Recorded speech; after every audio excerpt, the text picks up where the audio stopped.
नमस्कार, मैं डॉक्टर मुकुल खंडेलवाल आज आप लोगों को गणेश शंकर विद्यार्थी जी के बारे में बतला रही हूँ। गणेश शंकर विद्यार्थी जी का जन्म सन 1860 को हुआ था। खानदान और आर्थिक दृष्टि से ये एक सामान्य व्यक्ति थे। उनके पिता श्री जय नारायण ग्वालियर के एक मिडिल स्कूल में मास्टर थे, जिसमें बहुत थोड़ी आमदनी होती थी, आय बहुत कम थी और इस कारण परिवार की आर्थिक तंगी जो थी, आर्थिक स्थिति बड़ी दयनीय होने के कारण इनको 15 वर्ष की अवस्था में ही कानपुर काम खोजने के लिए जाना पड़ा। परंतु वहाँ उनके भाई ने सोचा कि कम से कम मैट्रिक तो पास कर ले, अतः उन्होंने उनको कुछ पुस्तकें खरीदवा कर खर्च की कुछ व्यवस्था करके उनको घर वापस भेज दिया। इस तरह बड़े भाई की प्रेरणा और सहायता से उन्होंने मैट्रिक की परीक्षा तो पास कर ली। उसके बाद कॉलेज की पढ़ाई के लिए इलाहाबाद की कायस्थ पाठशाला में नाम लिखाया, पर खर्च की व्यवस्था न हो सकने के कारण 6-7 महीने बाद ही पढ़ाई छोड़ देनी पड़ी और फिर कानपुर आकर कोई काम ढूंढने लगे और कुछ दिनों तक प्रयत्न करने के पश्चात उन्हें करेंसी कार्यालय में 30 रुपये मासिक वेतन की क्लर्क की नौकरी मिल गई। सरकारी नौकरी करने के साथ ही विद्यार्थी जी में साहित्य और राजनीति की लगन भी पैदा हो गई थी। इसलिए जब करेंसी कार्यालय के कार्य से अवसर मिलता तो वे कोई पुस्तक या समाचार पत्र पढ़ने लग जाते थे। एक दिन वहाँ के एक अंग्रेज अफसर ने उनको ऐसा पेपर पढ़ते देख लिया तो ऐसा न करने का हुक्म दिया, तो उन्होंने तुरंत अपना इस्तीफा दे दिया। फिर कई महीने पश्चात पृथ्वीनाथ हाई स्कूल में 20 रुपये की मासिक की नौकरी प्राप्त की, परंतु वहाँ भी जो हेडमास्टर थे उन्होंने उनको एक दिन साप्ताहिक पत्र निकलता था कर्मयोगी, जो उस समय का एक प्रसिद्ध क्रांतिकारी पत्र माना जाता था। स्कूल के भीतर उस पत्र को लाने और पढ़ने से रोका तो विद्यार्थी जी ने उस नौकरी को भी ठोकर मार दी। सन 1911 में ये सरस्वती पत्रिका के संपादक श्री महावीर प्रसाद द्विवेदी जी के साथ सहकारी संपादक का कार्य करने लगे। द्विवेदी जी जैसे महान संपादक के साथ रहने से उनको पत्रकार कला और भाषा की उत्तमता का अच्छा ज्ञान प्राप्त हो गया। सन 1913 में ये प्रयाग के अभ्युदय में काम करने लगे, क्योंकि इनकी रुचि राजनीति की तरफ अधिक थी और सरस्वती केवल साहित्यिक पत्रिका थी। कुछ महीने तक अभ्युदय में काम करने के पश्चात विद्यार्थी जी के मन में एक निजी समाचार पत्र प्रकाशित करने की इच्छा उत्पन्न हुई, क्योंकि गर्म राजनीतिक विचारों को अभ्युदय में भी प्रकाशित नहीं किया जा सकता था, क्योंकि अभ्युदय तो मदन मोहन मालवीय जी की नर्म दल की राजनीति का पत्र था। इसलिए विद्यार्थी जी पुनः कानपुर चले आए और कुछ मित्रों के सहयोग से, जिनमें हिंदू फ्रेंड्स एसोसिएशन नामक संस्था के कई सदस्य थे, जैसे श्री नारायण प्रसाद अरोड़ा, महाशय काशीनाथ जी, श्री शिव नारायण मिश्र आदि के सहयोग से उन्होंने प्रताप साहित्यिक पत्र की नींव डाली। धनाभाव के कारण अपना प्रेस तो खोला नहीं जा सकता था, इसलिए उसी मोहल्ले में स्थित कोरोनेशन प्रेस में छापने की व्यवस्था की, पर ऐसे गण विचारों के अखबार को, जिस पर प्रारंभ से ही सरकार की क्रूर दृष्टि थी, छापने का साहस साधारण प्रेस वाले कैसे कर सकते थे। इसलिए कुछ ही महीने पश्चात उनको वहाँ बंद करना पड़ा और अपनी प्रेस खोलना अत्यंत अनिवार्य हो गया। कुछ लोगों की सहायता से और कुछ कर्ज लेकर एक छोटा सा प्रेस उन्होंने स्थापित किया। उस समय पत्र के आर्थिक साधन बहुत ही अल्प थे, अतः विद्यार्थी जी अरोड़ा जी तथा शिव नारायण जी को संपादन, मैनेजर से लेकर के चपरासी तक का काम खुद ही करना पड़ता था।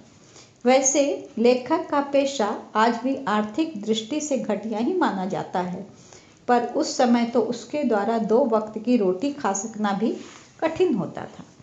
उस पर भी राजनीतिक क्षेत्र से संबंधित लेखकों को तो समय समय पर सरकार का कोप भाजन बनना, जेल जाना, जुर्माना आदि का दंड भी सहन करना निश्चित ही था। सरस्वती जैसी साहित्यिक पत्रिका और अभ्युदय जैसे सौम्य राजनीतिक पत्र में अगर विद्यार्थी जी चाहते तो क्रमशः उन्नति करते हुए एक साहित्य महारथी बन सकते थे, परंतु उनका उद्देश्य केवल जीवन निर्वाह का साधन प्राप्त कर लेना नहीं था। उनके हृदय में तो मातृभूमि की पराधीनता और दुर्दशा की कसक थी। इसी दिशा में अपनी संपूर्ण शक्ति लगा देने के उद्देश्य से उन्होंने प्रताप का खतरों से भरा संचालन कार्य अपने ऊपर ले लिया। प्रताप प्रारंभ से ही क्रांतिकारी पत्र था। यद्यपि वह हिंसा का प्रचारक नहीं था, तो भी उसके लेख ऐसे गर्म और सरकारी कार्यों की तीव्र आलोचना करने वाले होते थे कि जन्म के थोड़े ही दिनों बाद उस पर सरकारी कड़ी नजर रहने लगी। उसका एक मुख्य ध्येय, जो पत्र था उसका मुख्य ध्येय था अन्याय और अत्याचारों के विरुद्ध आवाज उठाना तथा हर तरह से पीड़ितों की सहायता करना था। विद्यार्थी जी कभी जमींदारों के अत्याचारों के शिकार रायबरेली के किसानों के पक्ष में आंदोलन उठाते, तो कभी कानपुर के मिल मजदूरों का पक्ष ग्रहण करके मिल मालिकों का विरोध करते, कभी राज्यों के भ्रष्टाचार का कच्चा चिट्ठा पाठकों को सुनाते, तो कभी चंपारण के नीलहे गोरों की शोषण नीति का भंडाफोड़ करते। इस प्रकार के लेखों के फलस्वरूप एक ओर जमींदार, सरकारी कर्मचारी आदि मानहानि का उन पर मुकदमा चलाते, तो दूसरी ओर सरकार भी उनमें राजद्रोह ढूंढकर जमानतें जब्त करती रहती थी। इन सब मुकदमों में सबसे प्रसिद्ध मुकदमा जो रहा वो रायबरेली गोलीकांड का मुकदमा था, जो लगभग 6 महीने तक चलता रहा। इस मुकदमे में विद्यार्थी जी को बड़ा परिश्रम करना पड़ा, आर्थिक संकट सहना पड़ा और तरह तरह की कठिनाइयों का सामना भी करना पड़ा। फिर भी मुकदमा अंत तक लड़ा गया। उसका उद्देश्य यही था कि दुनिया को अवध के किसानों पर होने वाले घोर अन्यायों का पता लगे और उनके विरोध में जनमत तैयार हो। इस प्रकार विद्यार्थी जी का उद्देश्य तो पूरा हो गया, पर अदालत ने इन बातों पर कुछ ध्यान न देकर संपादक और प्रकाशक दोनों को 3-3 महीने की सजा दे दी। दोनों सज्जन खुशी खुशी जेल गए, परंतु इससे प्रताप का नाम और यश इतना फैल गया कि छोटे और बड़े सभी उसे श्रद्धा की दृष्टि से देखने लगे और उसके हजारों नए सहायक पैदा हो गए। उन्हीं दिनों किसी सरकारी उच्चाधिकारी ने कहा था कि जब तक प्रताप को कुचल न दिया जाएगा, तब तक इस प्रांत का सार्वजनिक जीवन सुरक्षित नहीं रह सकता। इससे यह सहज ही अनुमान लगाया जा सकता है कि सरकार विद्यार्थी जी से कितनी भयभीत रहती थी। इस प्रकार सरकार प्रताप को कुचलने के लिए एक के बाद एक दूसरा प्रहार करती रही। कई बार उसकी जमानतें जब्त की गई, उसके ऊपर क्रिमिनल लॉ ऑर्डिनेंस का प्रयोग करके 6 महीने के लिए उसका प्रकाशन भी बंद कर दिया गया। जब चाहे चेतावनी दिया जाना तो एक साधारण सी बात थी। इस तरह के संकटों के तूफानों के बीच प्रताप को चलाते रहना मामूली काम नहीं था। उस समय न जाने कितने बड़े बड़े राजनीतिक पत्रों को बंद हो जाना पड़ा। गांधी जी के नवजीवन और यंग इंडिया भी उस तूफान की चपेट में आ जाने से स्थगित कर दिए गए, पर विद्यार्थी जी ने अपने साहस, बलिदान और कुछ मित्रों की सहायता से प्रताप को जीवित रखा। विद्यार्थी जी का अंत जिस परिस्थिति में हुआ, उस पर उनके इष्ट मित्रों तथा संबंधियों ने ही नहीं, सभी सहृदय व्यक्तियों ने आंसू बहाए। महात्मा गांधी ने उनकी मृत्यु को समस्त श्रेष्ठ व्यक्तियों के लिए स्पर्धा के योग्य बतलाया और कहा कि हम में से प्रत्येक को गणेश शंकर विद्यार्थी बनने की चेष्टा करनी चाहिए। सन 1931 को कानपुर में बड़ा भयंकर दंगा फैला।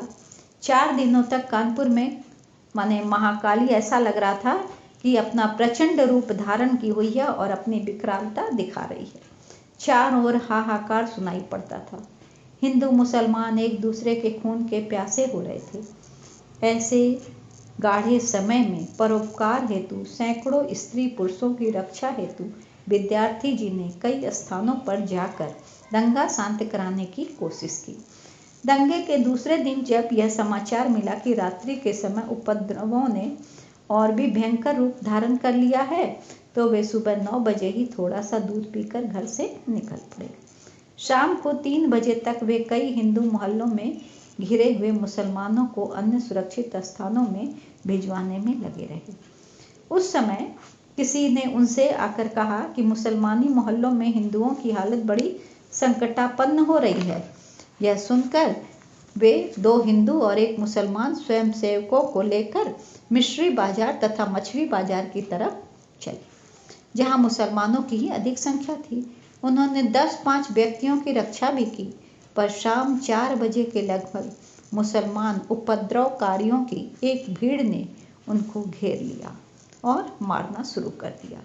साथ के मुसलमान सेवक लोग जो थे, उन्होंने उनको बहुत समझाने का प्रयत्न किया और कहा कि उन्होंने आज 150 से 200 मुसलमानों की जान बचाई है, पर धर्मांधता से उन्मत्त लोग पशु ही बने रहते हैं।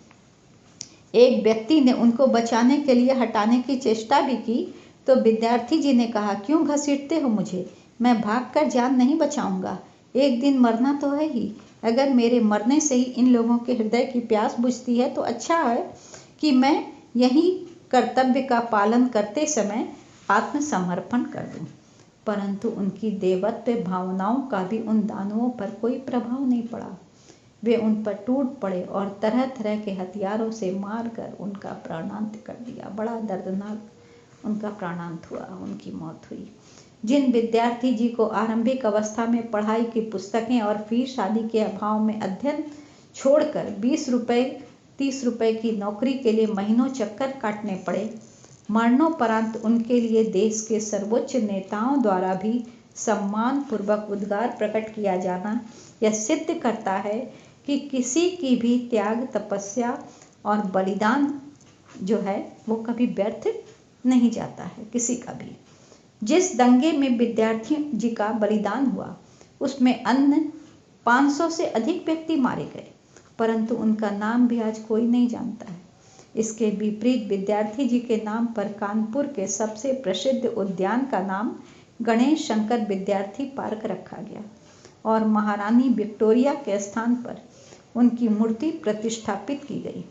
वंश और वैभव की दृष्टि से एक सामान्य व्यक्ति का ऐसा दुर्लभ सम्मान होना और उनका प्राप्त करना यह सिद्ध करता है कि सच्ची सेवा भावना और परोपकारमय जीवन अवश्य ही प्रत्येक व्यक्ति को महान बना देता है। धन्यवाद।